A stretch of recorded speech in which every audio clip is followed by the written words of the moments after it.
Welcome everyone to our webinar about low-code for core business applications. It's Hans and me who are here in the webinar hosting it. We will record this webinar and we will also provide you the recording afterwards, also for the ones who could not join. So please be aware of that.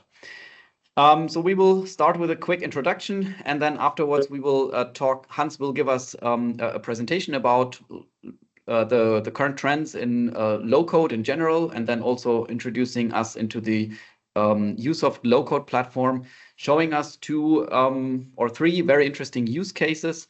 And in the end, I will briefly talk about our unique outsourcing model in L1, how we implement low-code solutions and custom software solutions for our customers.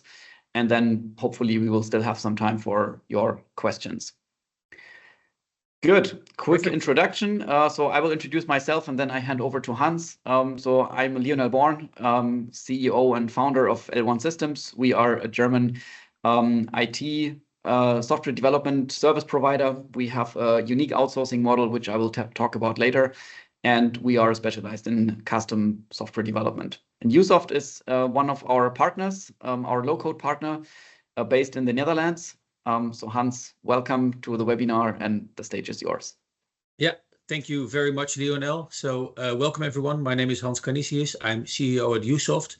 We are a Dutch-based low-code platform, and we have been around for over 30 years, helping organizations with basic digitization challenges focused on core business processes. So really with a sort of niche focus on the essential processes that govern your organization. Our customer base is primarily Western Europe and parts of North America.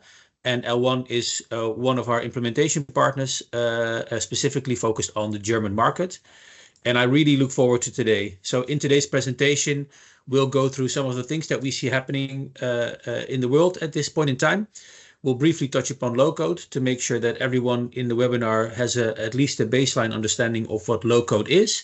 And then we'll move forward with some relevant examples to show you what low-code for core systems actually means. I hope that we have a diverse crowd in terms of people unfamiliar and familiar with low-code. And if you have any questions, please submit them in the Q&A as well, and I'll try to cover them in my presentation. So let's get started. And before we go into details, it's good to zoom out. So one of the key things that we currently see going on, basically across industries and across countries, is that we see that this sort of economic development pushes organizations continuously to become more agile and adaptive, basically meaning how can we continuously improve our business processes and make sure that we stay relevant. And one of the fundamental underlying pressures, including that, is that organizations have to reduce their time to market in order to stay competitive.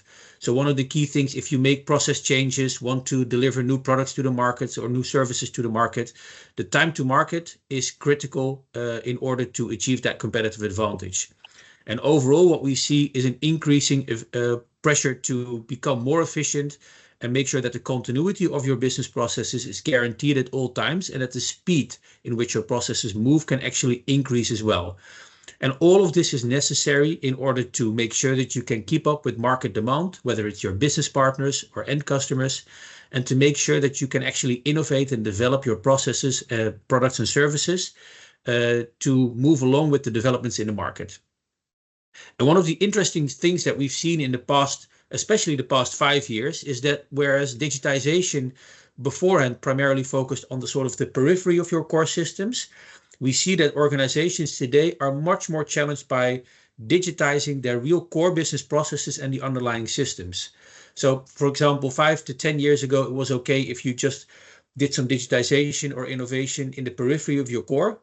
But we actually see organizations now struggling more and more with how to make their fundamental business processes more digital by nature to provide that added agility and time to market that they need. And this is really interesting because it's an interesting question now to see how can we move to other sorts of technologies that can help us make our core processes and the systems that support those processes more agile by nature and more fitting to what we exactly need in order to facilitate our business. And this is an interesting development. So just some brief numbers that might speak to mind. We did an extensive research across industries, and what we actually see is that over 80% of respondents, over 500 companies were consulted in this questionnaire, actually have the same challenges. So from the business perspective, they actually want to increase innovation and the speed of change, but they experience that their core systems currently used in the organizations are sort of hindering that development.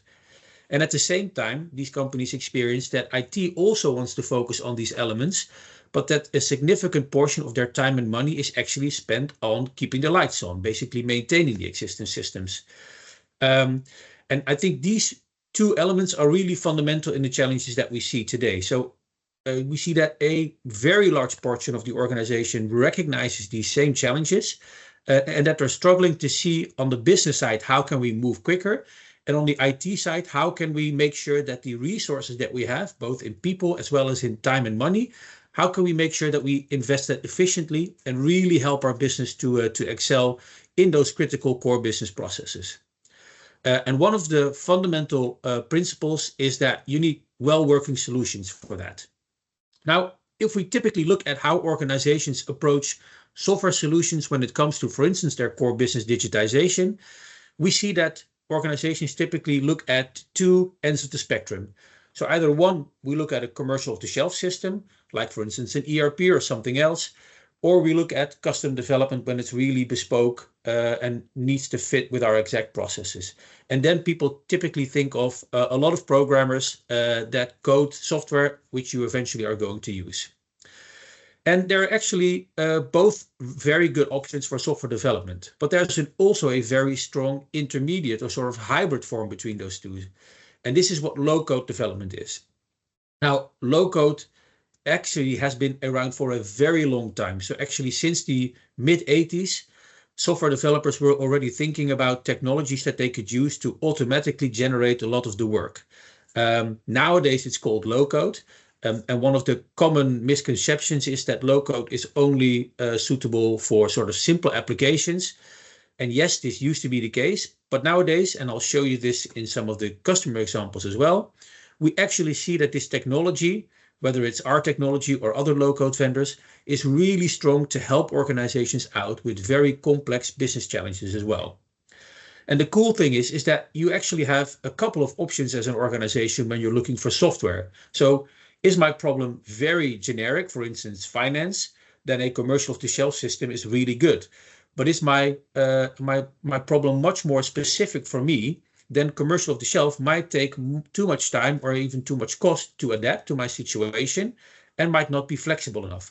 And then the typical high-code alternative is actually supported by low-code in terms of being more efficient and being quicker to develop solutions to your business. So what's important to stress if you compare the different options is that, and this is a strong belief from USoft and L1 as well, we don't believe that there is a silver bullet. So there's not one technology that fixes all your problems. And that's okay. So the challenge is to find the right technology for the right issue. Like I said, there's a very strong benefit in commercial off-the-shelf because they are based on tried and tested standards. Take, for instance, an HR example or a default ERP or finance. In many cases, those systems by default, they capture a lot of what you need. However, one of the pitfalls is that if you start to customize a lot, then it becomes costly, it takes a lot of time, and your future system is less flexible to move with new developments of your organization. So that is something that you need to take care of when you consider what type of solutions you want to select for your business challenge. If your business challenge is a process that is very generic, commercial off-the-shelf is really good. But when it's more unique to you, then it's worthwhile looking at, for instance, high-code or low-code solutions. And one of the key benefits of low-code is actually that it can provide you the same flexibility with high-code, but it provides a lot more efficiency in terms of maintenance, ease of change, and the number of resources that you can work together in terms of developing these solutions. So one of the key advices that L1 and USoft always give when you're thinking about digitization is try to sort of map your processes against how much is really standard and how much is really unique to my organization, and to what level do I want to make changes quickly. And if the scale tips more to the uniqueness and to the speed of change, then a low-code platform is a really strong alternative. And in some cases, we actually see this on top of other commercial off-the-shelf systems, which I will give some examples to as well. So again, it's key to underpin that there's not one single solution, and it really depends on your challenge. But what's important to stress is that today, low-code is a very strong alternative for organizations that want to have software in their core processes be much more tailored to their needs, and to be sure that the system is flexible and can move with your organization as you develop. Now, if you look at the different kinds of low-code, it's actually important to sort of look at an analogy that sort of paints a picture. And for this analogy, I'd like to use what someone has imagined as Developer Island, right? So one of the things, if we look at Developer Island, is that there's a beachside, hills country, and a high mountain area. And like I said before, one of the typical preconceptions of low-code is that it's only suited for simple applications. And luckily, that's for a long time already not really the case. But there are differences. So today, there are over 700 low-code platforms in the world. And a significant portion of those are focused, for instance, on simple application development by business users. In technical terminology, they call that citizen development. And this is what we refer to as the beachside, right? So simple applications that are built fairly quickly, but they don't really run your core processes. And when you move to the hill country or to the high country, you enter the domain of applications that are more robust, more critical to your business. And in the high country specifically, that have much more advanced functionality. So for instance, think of AI integration or decision automation, where a lot of processes are end-to-end automated, or integration with your infrastructure, those type of examples that really push the sort of envelope of the applications that you need. And what's important to stress, as with the previous discussion as well, is that depending on your challenge, so if you are looking for a low-code platform that can help you automate your core business processes, that already helps you to sort of navigate, let's say, Developer Island in terms of looking for platforms that are focused on the hill country and the high mountain area. And for instance, USoft is a platform that specifically focuses on this hill country and this high mountain area, so this domain. And yes, you can build simple applications with us, but there are actually a lot of companies that can do that. Our specialty really lies within these core business applications that are, in a sense, much more complex and need to be much more robust compared to these simple applications. Now, if you look at the business benefits, the value of low-code for your organization, there are actually a couple of things that are really important. So independent of the different low-code platforms that we've just talked about, their generic value is similar to each other. So one of the key advantages of low-code technology, for instance, compared to high-code, is that it really involves the business user very intensely in the development process. So there's a much closer business alignment, and as a result, your sort of first time right is increasing dramatically, making sure that the solution that you develop actually fits the business process. Another key benefit of low-code is that the development speed is a lot higher. So, for instance, up to 5 times higher is something that we typically see within these projects. And that, for instance, means by just a very simple application compared to a high-code team, the initial development is at least 40% quicker, and in maintenance, even more than that. And that basically means that it boosts your team productivity, whether it's developers from different origins in combination with your business. It just makes sure that these people can collaborate quicker and more easy, and that developing the software is faster. And I think fundamentally, if you move past the sort of initial implementation, one of the real values of low-code technology is that going forward, after your initial use of the software, making changes, maintaining the solution, and basically the overall cost are really strong with these type of technologies compared to more traditional solution areas. And then if you look at back again at Developer Island, depending on the type of problem that you want to solve, there are specific advantages of low-code platforms for the solutions that you want to create.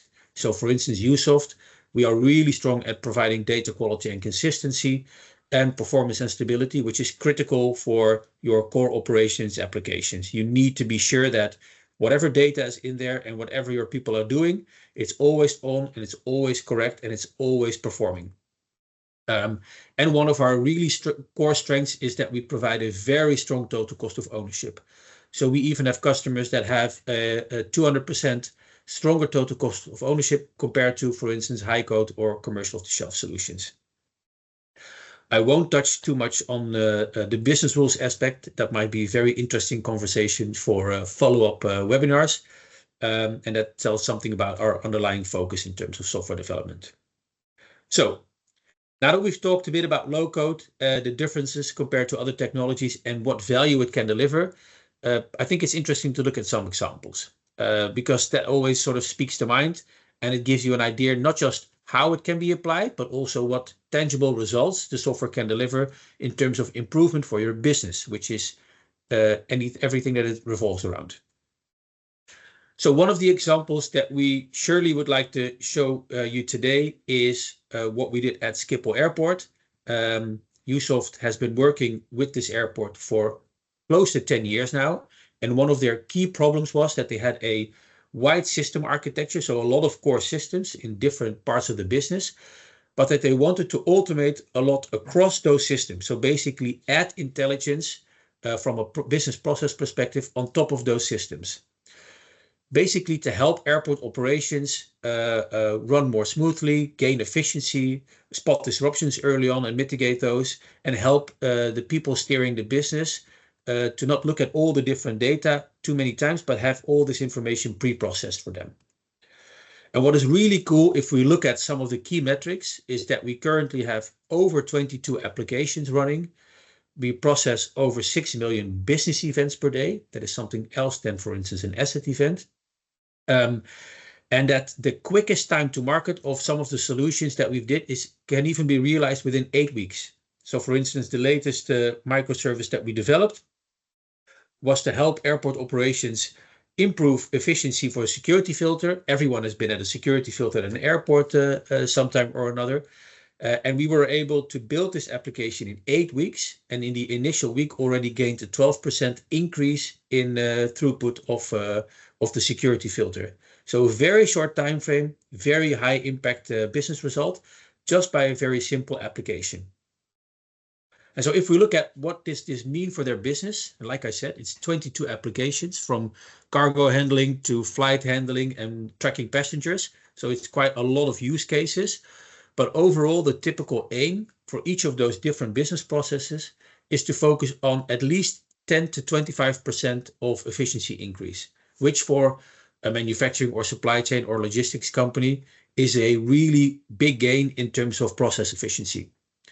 And in addition to that, we see that the solutions help Schiphol Airport to improve their disruption mitigation. So if there's, for instance, an event occurring that might have an effect on passengers, they can spot it earlier on and make sure that the sort of ripple effect of that event in terms of disrupting operations is minimized as much as possible, adding to additional cost savings. And in addition to that, we see that, for instance, passenger satisfaction as well as stakeholder satisfaction is increasing. So their collaboration with the passenger as well as the different stakeholders at the airport, like the airlines, is increasing by these type of solutions as well. So there are actually multiple benefits of applying technology in your core business systems. And one of the key use cases that we do a lot with Schiphol, and which I referred to earlier on as well, is that we extend on the existing systems already there. So they have, for instance, SAP, and they've got other commercial off-the-shelf systems. And what we basically do is not replace those systems or functionalities, but we just extend the functionality, getting more value out of your existing system and adding a lot of value on top of that system to be sure that your core business process is supported in a much more detailed fashion. Now, if we continue to a completely different case in a completely different other industry, is a German customer that we serve for a couple of years now in the crop science era. And just to sort of set the scene here, one of the key challenges is that they do a lot of research, in this case for crop science, so for plant growth. And these are very sophisticated laboratory environments, but they require a lot of manual work in terms of making sure that robotic arms, and in this case, camera technology is put on and has the right instructions, and that all the information coming back from these cameras is processed by various AI pipelines for the researcher to sort of see what the results are. And so what we've done is that we've built a solution that helps organizations automate these processes. So we integrate with the robotic arms, with the camera technology, we get all the photos in, and we push all those photos to AI pipelines for analysis. For example, how much green do we see? How many leaves do we see? And all this information is automatically processed by the application and then presented to the researcher, saving a lot of time, and more vitally, making sure that the researcher can actually do where they add value instead of pushing data from one place to the other. And just for one single lab, we were able to increase analysis time by 10 times. So the huge productivity increase. And just as important, decrease the error margins by 80%. So it's much easier for lab operators to make sure that they run the process, it's always performing, and they can really focus on adding the value. And I think this is one of the key challenges for many businesses today, right? So resources are scarce, whether it's IT resources or people running your business. So what you actually want to look for is technology that can help your people focus on the things that they can make a difference in, instead of focusing on getting a lot of information to collect insight and then make decisions, which is taking a lot of time away from making the critical decisions that they can do to add value to your business. Okay, and a final example, and this is something that we want to sort of, we can demo this as well if we have time, but one of the key reasons why we wanted to include this is because it also says something about what you get with low-code technology that you, for instance, don't get with a high-code environment and requires a lot more work. So this is a healthcare MVP that we did recently. And one of the key challenges that we wanted to see here is how quickly can we build an application based on top of, which is a trend in the healthcare industry right now, sort of open patient data platform. So it's a combination of an open data platform with a USoft application on top of it. And we actually wanted to consume this open data platform and build functionality for a healthcare professional, in this case for vital value analysis. So that basically means like blood pressures and those kind of things. And the very cool thing is that everything that you see here, all these screens, 95% is automatically generated. So didn't require any work. We just build up the backend model and we generate the screens, and you can paint everything to your liking within these platforms like you can do with other technologies. But the cool thing is that as soon as you start to build something, you already have an application that you can sort of discuss with the business counterparts to see, hey, does this fit your requirements? How do we want to change specific things? But you instantly have a working prototype, which is really strong. So if we look at this example, for instance, like I said, we see that 95% is automatically generated. And again, you can always change anything to your liking, like you can do with any other front-end technology. But the benefit lies in having this out of the box. And including the integration with this open air, this sort of open data platform, it just took us 25 hours to build this MVP. And this is a massive productivity increase and time to market increase compared to sort of traditional approach to software development. We have about 4 minutes left. So what I would like to do, Lionel, is to continue with the following slides and then see if there's time for a demonstration and if there's interest for demonstration, but we can always provide you a more tailored demonstration if you're interested in a one-on-one follow-up. What's really important to stress is that, like I said before, we are a technology company, and Lionel stressed that they're focused on services.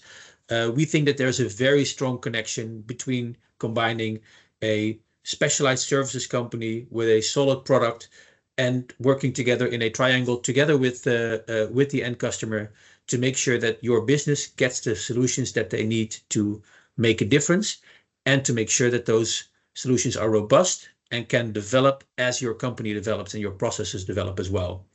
And this is one of the key things that we have with our partnership with L1, specifically focused on the German market.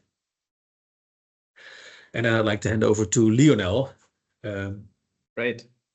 Thank you, Hans. That was a really a nice presentation. Thank you very much for that.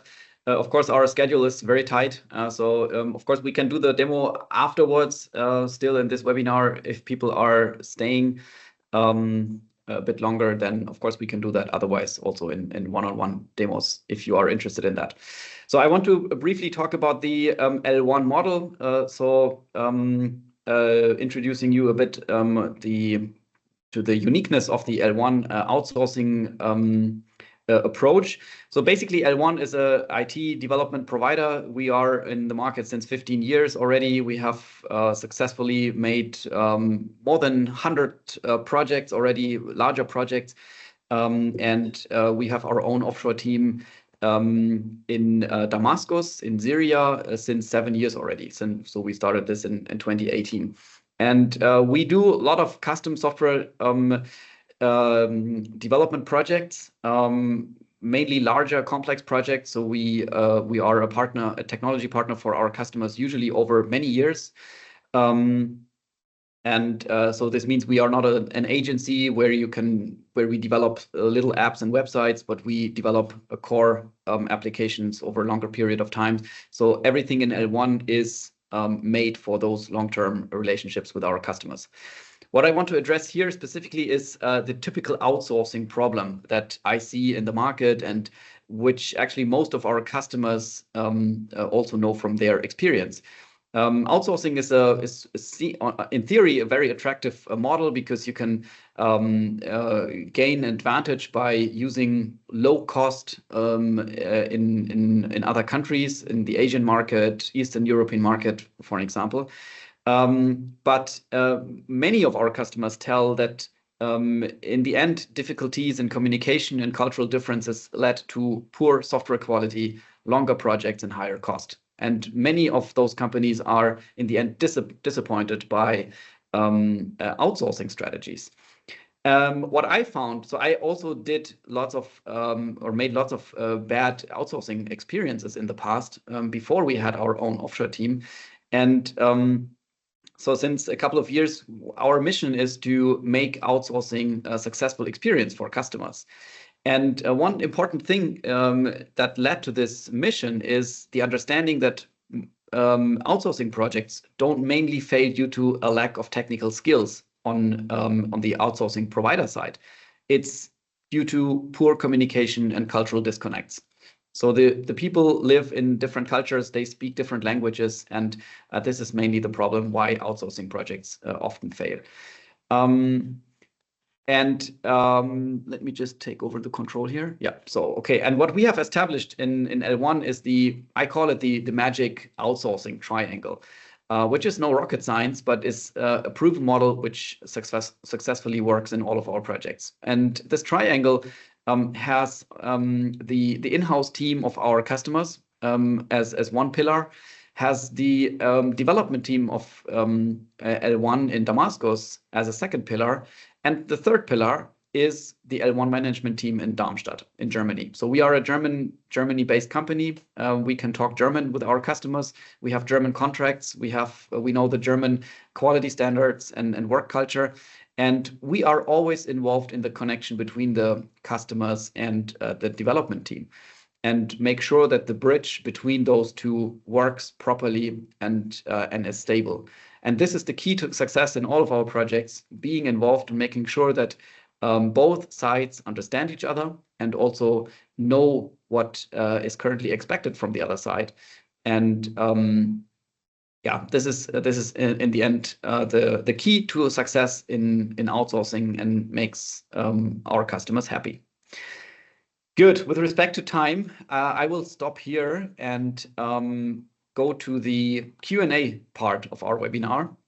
So if you have specific questions regarding, for example, low-code in general or USoft platform specifically, or some outsourcing parts, then now would be the time.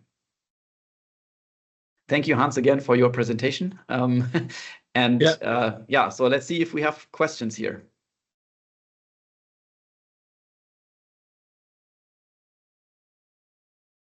But that is not the case, which is also fine. Yeah, and I think there's always an opportunity for you to follow up with Lionel or myself following this webinar, for sure. Definitely. So what we will do is we will provide the recording of this webinar. Afterwards, we will follow up with each participant, and yeah, and then there is of course the possibility to have one-on-one conversations. Yeah. Okay, great. Maybe the next webinar, Hans, we will do a bit longer to have more time. But I think that was really interesting. So thank you everyone for participating. And yeah, hopefully let's talk soon again. Yeah, and thank you very much for this opportunity, Lionel. If you have any questions, please don't hesitate to reach out to us, and we'll gladly have a one-on-one with you as well. All right. Thank you very much. Thank you very much. Enjoy your day.